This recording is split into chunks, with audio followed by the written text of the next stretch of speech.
Tell me, darling, could we run away? We could hide away by the cactus desert blue. I can see it just a mile away from this crowded place. I could lay there next to you. Hey friends, welcome back to our channel, Best Freaking Friends Forever. Thank you guys for joining us and tuning in. So today we're going to talk about Ferris Bueller's Day Off. But first we have a would you rather question for you. So would you rather explore the ocean or explore space? So I think so too. I think there's so many things that can go wrong in space. I've watched Armageddon too many times. Well, like, I never did see that one with Sandra Bullock, but I've heard that one's kind of intense. Yeah, I don't think I've seen that one either. Yeah. But I don't know. I've always been intrigued by the ocean, always. And I love to swim. I'm a huge swimmer. So I think it would just be so neat to see all of that, to like go under and see. I mean, there's stuff, they say that there's a bunch that we haven't even seen yet.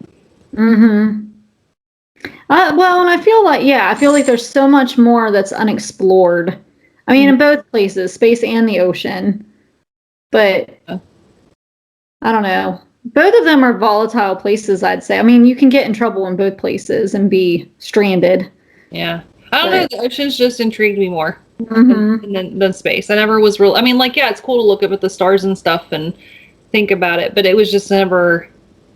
Well, all the different fish, all the coral. I mean, you've got all this. I mean, I don't know. It's just an array of interesting things. Sharks and it's interesting to see all of those interacting together and exploring that. And we find new things you know what I mean? Like they find a lot of different new things, new species. Pretty funky ones too. Mm-hmm. Well, of course, like the deeper and darker you go, the more crazy looking the creature. Mm-hmm. Well, they have that fish that has the light. Mm-hmm. How interesting is that there's like this I mean, we have lightning bugs up here. So to like have that in the water is really intriguing to me. Mm-hmm. Well, to be able to study that stuff and see why I mean, obviously they're deeper down. Mm-hmm. It's darker because it's further away from the surface, so you won't get sunlight. So that's their adaptation for that. And I mean, that's pretty cool to find things that do adapt like that. Yeah. Well, like when we go on vacation, I always, like if there's a nearby aquarium, I always want to go. So we go to, and like like the ones that I've been to, they have like one where it's just this big tank and it's taller than you and it's like really broad. And I love to just go, like I could sit there for hours and just stare at it. Mm-hmm. So yeah, I think I would just, I don't know, I've always wanted to go scuba diving. Still need to do that. Yeah. The ocean for sure. No question about it. But let us know in the comments what you would like to do. Would you rather? That's a fun one. It's an easy one, I feel like. It's an easy one to pick. So Ferris Bueller. Yeah, so it was just the box office stats. It was released on June 11th of 1986. Its budget was $6 million. And this is, I think, our first movie where opening weekend, it surpassed its budget. It made $6 million. Well, 6.2 really, or 6.3 actually. So it surpassed its budget. I think that's our first movie that's done that, isn't it? I'm pretty sure. Yeah, all the other ones have been below. Yeah. And so with inflation, that's 14.5 million. And then in the US, it grows 70 million, which is 169 million with inflation. And worldwide, it grows 71. So that's 172 million. So all in all, it did really well. And I think, like I said, it was one of the first movies that we've done that actually beat its budget because I don't feel like a lot of movies back then did that. No. I mean, we see it all the time now because they hit it so hard. The culture's different now. Yeah. Well, and I don't remember like premieres being as big back then as what they are now. Like it wasn't as big of a to-do. Mm-hmm. I mean, maybe they were, but. Yeah. Yeah, it's just, they have, now there's these fandoms, like you're a big Avengers fan, you're a big Star Wars fan, big Harry Potter fan, like they're fanatics. Yeah. So back then it wasn't such a thing. Maybe Star Wars, because they came out in the 70s, so maybe with that. But even today, it's bigger than it was then. Mm-hmm. Oh yeah. I don't know. Like, wonder why this did so well. Like, why this movie? But John Hughes, I mean, Shelley and I talked about it. I think we're going to try to do something on him one time because he was a machine. Like, who else can you sit there and say wrote out different types of movies and just could like spit out different movies, you know? Like you have like Stan Lee, but he created a world, which is still awesome. But like John Hughes, he created like these little mini worlds. Yeah, you know? and just to get all those ideas into, I mean, this particular movie, the script of this movie took only 6 days for him to write. Is that Matthew Broderick? Broderick, yep. That's Sarah Jessica Parker's husband. Yeah. I still can't get over to this day. I feel like, because I was like, oh, I'm not going to like him. I mean, he did act really well in this movie. Like, I do have to say. And I still to this day cannot get over that he's the voice of Simba, the adult Simba on Lion King. I feel like he was kind of a jerk at times. Mm-hmm. You know, definitely especially to Cameron. Yeah, definitely to Cameron. But Cameron was the polar opposite of Ferris. And yeah. I feel like Ferris, for me anyway, Ferris was trying to pull Cameron out of that. Like Ferris is sitting there thinking, like, why basically chain yourself because of what is going to happen to you. Like, we all don't know what's going to happen. We don't know what's going to bring, what the next day is going to bring for us. So why like be a prisoner to that? So I think Ferris. One thing, let's just address the fact that this man's name is Ferris. I don't even understand that. It's not a name to me. But yeah, I just think that I think he felt like he was helping Cameron. Did he do it in a nice way? No, but he was trying to help him ultimately. Well, and it's funny because doing research on this, it said that there was a theory, I guess after the movie came out and all of that arose that Ferris doesn't actually exist. I don't know if you saw this, but it says that Ferris doesn't actually exist, and he is just a more outgoing, braver, or more brave alter ego of Cameron that he made up to deal with his father. This raises the question, was the whole day just Cameron daydreaming in his bed while sick? Sloane is a pretty cool character, I think, and I do like how he is with her. Mm-hmm. It is really weird, though, because she gets out of school, and, I mean, we as the audience know that that's not her dad, but she kisses Ferris, and the dean sees... Thank God we as the audience knew that really wasn't her dad.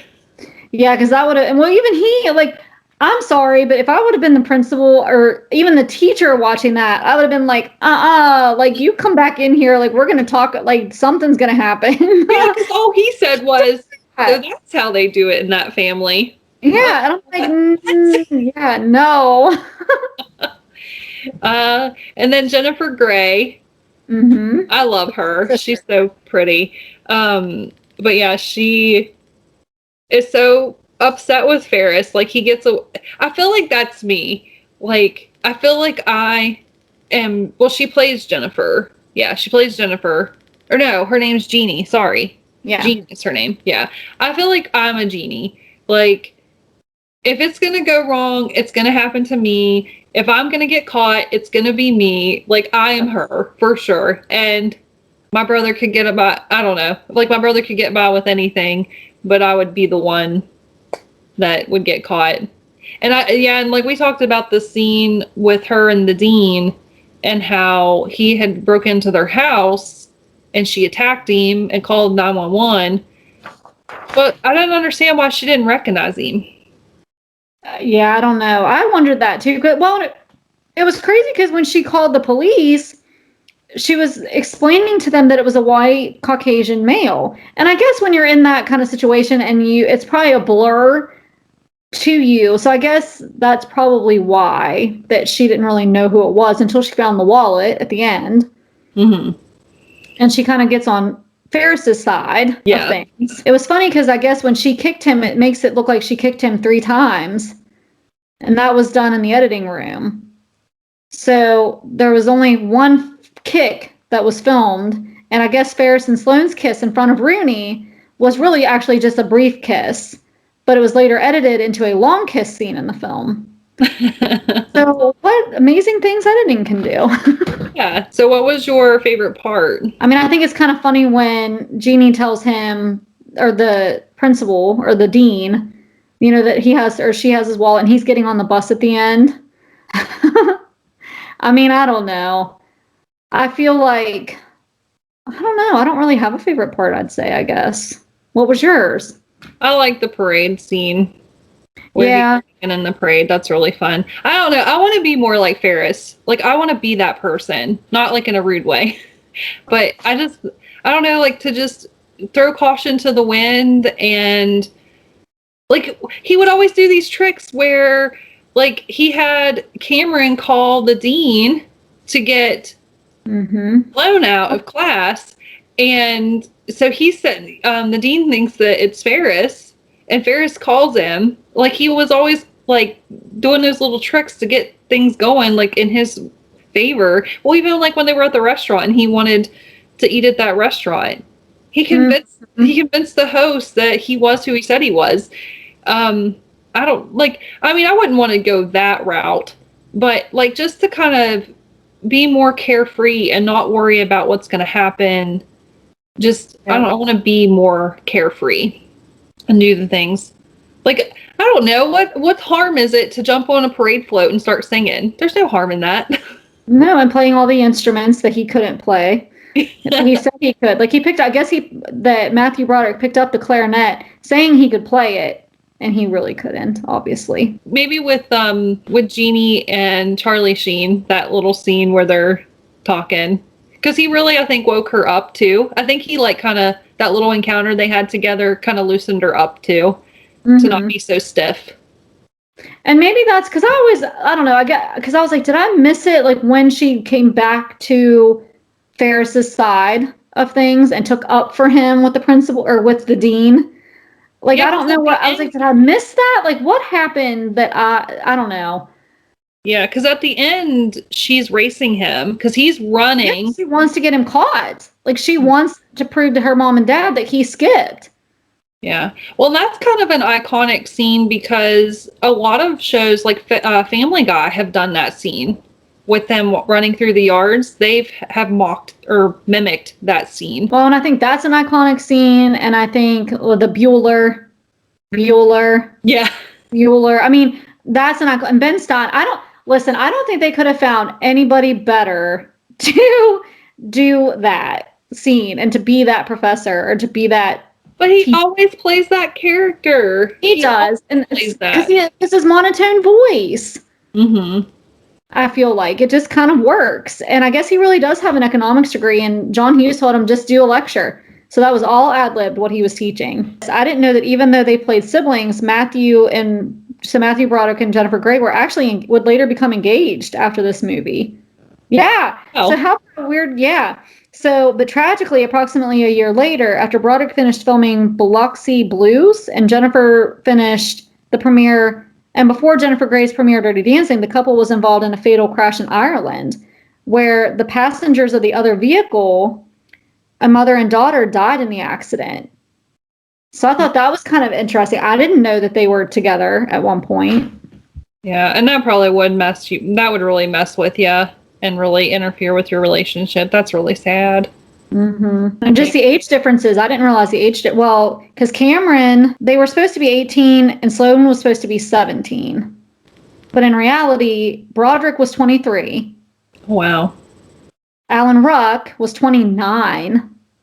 He doesn't look 29 though, does he? I don't think he did. And then Sloane or Mia Sara was only 18. Oh, I do want to say, for those of you that are Shameless fans, the painting that Frank stills in Shameless is in this movie. Just wanted to let you know that. But yeah, because I told Tiffany, I said, I don't know if I'm going to like this movie. Because I was not a huge fan of Matthew Broderick.